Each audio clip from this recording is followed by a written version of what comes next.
जय भीम साथियों, मैं हरिकेश्वर राम सशक्त भारत चैनल से। आज हमारे साथ हैं डॉक्टर मुंशी प्रसाद जी हैं। आज हम लोग ये डिस्कशन करना चाहते हैं कि मोदी सरकार ने 5 किलो जो अनाज देना शुरू किया है 80 करोड़ लोगों को, और ये कहना शुरू किया है कि हम एक बहुत बड़ा उत्साही कार्यक्रम कर रहे हैं, बहुत महत्वाकांक्षी कार्यक्रम है, बहुत अच्छा कार्यक्रम है। तो इससे संबंध में आज हम लोग डिस्कशन करेंगे कि क्या इस तरह का योजना जो बिहार जो केंद्र सरकार चला रही है अब वाहवाही लूट रही है और घोषी आधार पर लाभार्थी वर्ग तैयार कर लिया, उससे वोट लेना चाहते हैं, तो उस स्कीम को आप किस रूप में देखते हैं? देखिए, एक जो 5 किलो अनाज का कंसेप्ट आया, एक कोरोना के समय से आया। ठीक। और कभी भी सरकार का फर्ज होता है कि किसी को मजबूरी में उसको मदद करना चाहिए, मतलब भूखे नहीं रहना चाहिए, जनता को भूखे नहीं रहना चाहिए, उसको समय पे मदद करना चाहिए। हाँ। और किए बहुत अच्छा चीज था, उसमें होना चाहिए था, कुछ दिन आगे तक चलना चाहिए। कोरोना के लिए तक ठीक था, क्योंकि रोजगार आप रोक रहे थे, बाद तक ठीक था, रोजगार से रुक गया था, बहुत सारा लोग रोजगार हो गया, घर से निकलना नहीं था। हाँ, रोजगार मतलब रोजगार का समस्या हो गया। लेकिन ये कोई भी चीज आप हेल्प करने के है, एक उसकी सीमाबद्ध तरीका होना चाहिए, प्लानिंग योजना होनी चाहिए कि कब तक किसी को आप फ्री में दीजिएगा। और अगर फ्री में दे रहे हैं तो आप एक एक चीज को आप देखिएगा कि वो झोला भी होता है तो उस पर लिखा रहता है मोदी जी का, और प्रचार प्रसार रहता है। तो ये चीज अच्छी बात नहीं है। अच्छी बात इसलिए नहीं है, कुछ लोगों को लगेगा कि भाई 5 किलो मिल रहा है गरीबों को, तो इन लोगों को तकलीफ लग रहा है। तकलीफ नहीं लग रहा है। 5 किलो अनाज को अगर आप सोचिए कि 5 किलो अनाज जो मिल रहा है, जिस कंडीशन में जिस तरह के अनाज मिलता है, बहुत अच्छा नहीं मिलता है। बहुत लोग तो खाते भी नहीं है, उसको बेच देते हैं, क्वालिटी का नहीं मिलता है, क्वालिटी नहीं मिलता है। तो उस क्वालिटी में हमने तो एक आदमी से बात किया था, कितना मेरा 5 किलो था, नहीं हमारे घर में 30 किलो मिलता है, क्या करते खाते हैं? तो नहीं बेच देते हैं। तो कितना होता है? तो बोले 400 450 रुपया में हम बेच देते हैं। ठीक है। हमने बोला कि भाई आपको मिल रहा है महीना में 400 रुपया का मिल रहा है तो आप बहुत खुश है। अगर वही मनरेगा में आपको रोजी रोजगार मिल जाए तो 400 रुपया आपका न्यूनतम मजदूरी में भी आपको कहीं मिलेगा। तो एक महीना नहीं 20 दिन भी काम करते हैं, 4 दूना 8,000 रुपया होता है। 8,000 रुपया है तो अपने बच्चों की शिक्षा का दे सकते हैं, कपड़ा लाता दे सकते हैं, दवाई का इलाज करा सकते हैं, मैंने हर तरफ अपने चौतरफा विकास कर सकते हैं। लेकिन वो तो अवरुद्ध हो गया। इसको फिर मानसिक सोचने का भी नहीं है, फिर इतने लालच में आगे बात भी नहीं करता, मांगता नहीं, आगे की बात नहीं। कोई कह देता है अरे 5 किलो आज मिला ना, आपको दिया ना, फ्री में मिल रहा है ना। तो फ्री शब्द को जबकि बहुत लोग भी बोलता है कि जो है फ्री मुफ्त का रेवड़ी नहीं है और नहीं बांटना है। भाई कोई समय सीमा के वक्त पर दीजिए, लेकिन वे वक्त पे लोगों को अपंग बनाना, बेरोजगार बनाना, मानसिक रूप से गुलाम बनाना, ये सब चीज अच्छी नहीं। अगर मान लीजिए कि बेरोजगारी आप दूर कर देते, जैसे मनरेगा का उसको मान लीजिए बढ़ा देते रेट, आज 100 दिन के बदले आप मान लीजिए कि उसको 365 दिन का रोजगार देते, तो अभी सब की समस्या ही नहीं आती। और चूंकि कोरोना में तो एक बात समझ में आती है कि कोरोना पीरियड में रोजगार खत्म हो गया, आप कह दे कि कहीं घर से बाहर नहीं निकलना है, तो वो बात तो समझ में आती है। लेकिन बाद में आप मनरेगा का पैसा काट लिए, अब मनरेगा का काट के आप किसी को अपंग बना रहे हैं और किसी को लाइफ आगे बढ़ने से रोक रहे हैं, जबकि ऐसा भी नहीं है कि आप अपना घर से दे रहे हैं। क्योंकि जो भी पैसा आ रहा है टैक्स का पैसा है, और प्रत्येक परिवार से आ रहा है, प्रत्येक आदमी दे रहा है। नून है, तेल है, साबुन है, सोडा है, सब चीज पर जीएसटी के माध्यम से आप पैसा एक तरह से वसूल रहे हैं। जिसे राहुल गांधी कहते हैं ना कि ये बब्बर टैक्स है, बब्बर सिंह टैक्स है ना, गब्बर सिंह टैक्स। तो ये भी मालिक है ना कि देखिए ये चीज का कारण से है कि जो टैक्स है, पहले के लोग कहता था कि आम भाषा में बोलता है, ये नौकरी पेशा है, हम लोग टैक्स देते हैं और दूसरों को फायदा होता है। इनकम टैक्स का सिर्फ बात होता था, इनकम टैक्स की बात होती है। हम लोग टैक्स देते हैं, गरीब को दे देते हैं, दान में दे देते हैं। आज ये शब्द कोई नहीं बोल सकता है कि हम ही देते हैं टैक्स, चाहे बिजनेसमैन हुआ, ये जीएसटी आ गया है, जीएसटी आ गया, एक एक चीज पर आ गया।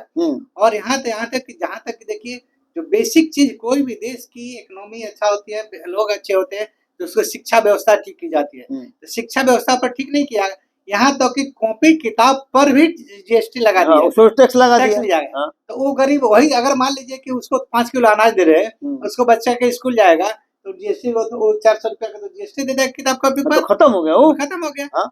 तो लोग समझता है कि अगर मुश्किल उसको बात है। रोजगार दिए रहते, हाँ, हाँ, अगर उसको रोजगार दिए रहते तो बच्चा को पढ़ाता भी, हाँ, बढ़िया खाना भी खाता, है कि नहीं, हाँ, और उसका जीवन यापन भी होता और उसका स्वाभिमान भी बचा रहता। तो आपने उसको स्वाभिमान को मारने का काम किया, बेरोजगार मालिक करने का काम किया गया, अपंग बनाने का काम किया गया, और एक तरह से देश को कमजोर करने का काम मालिक हुआ। ये सिर्फ चीज है। हाँ। ये जो 5 किलो अनाज का लंबे समय में चलना देश हित में नहीं है। हाँ, देश के खिलाफ है। मैन पावर में भी बढ़ोतरी नहीं होती है, दिमाग से बढ़ोतरी नहीं होती है।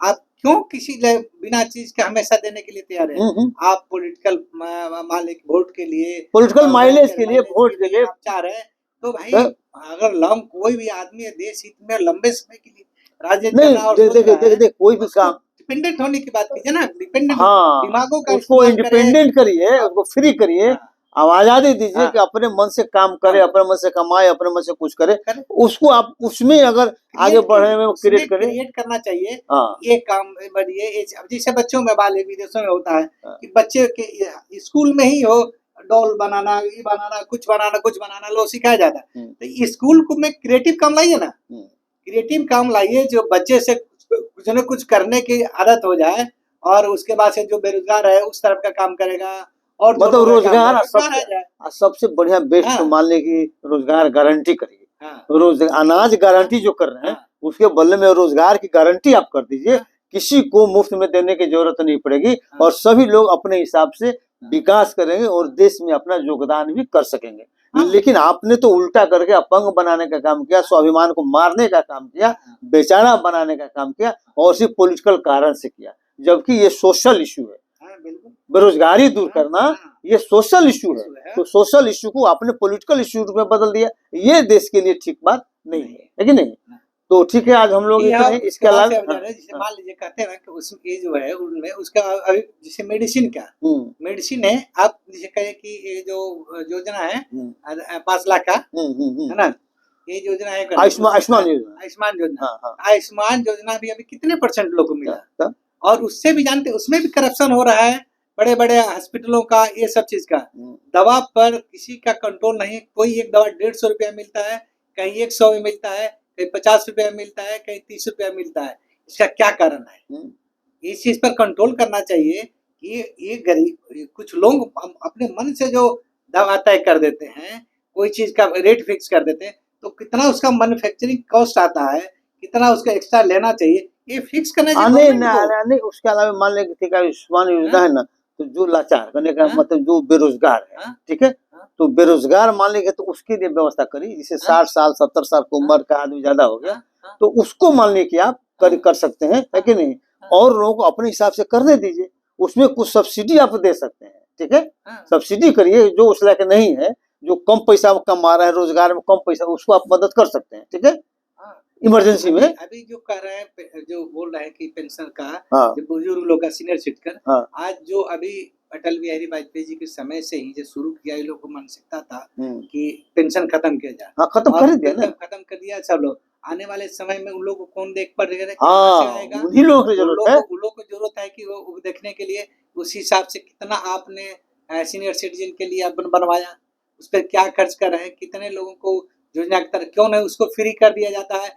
सीनियर सिटीजन जो है वो इलाज में जाएगा तो टोटल सरकारी खर्च होगा, इलाज नहीं है उसका, कोई एक पैसा कोई चीज का पैसा नहीं है, फ्री में डॉक्टर फी देना पड़ेगा ना कुछ देना पड़ेगा, तो वो आप करते ना, चीजें कीजिए, ऐसी चीजें कीजिए जिससे आम आदमी को फायदा है। अब तो पहले पेंशन मिलता था, उन लोग को अभी भी जो जिंदा है उनको मिल रहा है, अब कोई जरूरत नहीं था भाई, आज ही मान ले कि बाल बच्चा नहीं है, बाल बच्चा बेरोजगार है, उसको नौकरी नहीं है, हम ही लोग हैं, जैसे हम ही लोग पैसों को पहले से नौकरी में थे और रिटायर किए, तो पैसा अच्छा खासा मिलता है, तो किसी पर डिपेंडेंट नहीं है, किसी की हमको जरूरत नहीं है, लेकिन आपने तो सबको एक तरह से ऐसा कर दिया है कि नहीं, कि इंडिपेंडेंट बना दिए, दूसरे पर डिपेंडेंट बना दिए, है कि नहीं, इंडिपेंडेंसी खत्म मान लेके कर दिए, डिपेंडेंट बना दिए, और नहीं देखेगा तो क्या होगा, ये स्थिति, उसकी स्थिति नहीं है, उसका समय नहीं है, अवेलेबल नहीं है, तो फिर वही दिक्कत तो सरकार का ये नीति जो है देश हित में नहीं है, और समाज के कमजोर वर्गों के हित में है, लोगों के हित में नहीं है, ये पॉलिटिकल मान लीजिए कि माइलेज के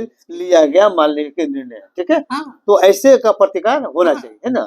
और 80 करोड़ की बात जहाँ हो रही है, हाँ 80 करोड़ देखिए, जब पहले 40 करोड़ था बेरोजगारी, हम्म, उनका गरीब लोग, गरीबी, अब हाँ 80 करोड़ हो गया। तो आप ये कहिए कि 80 करोड़ बढ़ कैसे गया? इसमें नाजायज लोग, बहुत लोग अपना लेता है, नहीं ना, मुसलमान लोग कंट्राडिक्टरी नहीं ना हो गया। देता है। देखिए एक हाँ, तरफ कह रहे हैं हाँ, कि हम मान लें कि गरीबी से खत्म लोगों को कर रहे हैं। बाहर निकाल रहे हैं, हाँ, और दूसरी और तरफ दूसरी दे रहे हैं, तरफ आप वो दे रहे हैं, तो दे ये रहे हैं। दूसरे कंट्राडिक्टरी हो गया नहीं ना। हो रहा है। तब गरीबी कहाँ हटा रहे हैं, अब गरीबी उन्मूलन कहाँ हो रहा है, अब गरीबी बढ़ा रहे हैं ना। बिल्कुल, बिल्कुल। तो खैर चलिए आज हम लोग इतना ही इस पर बहस करते हैं, फिर आगे बात होते रहेगी।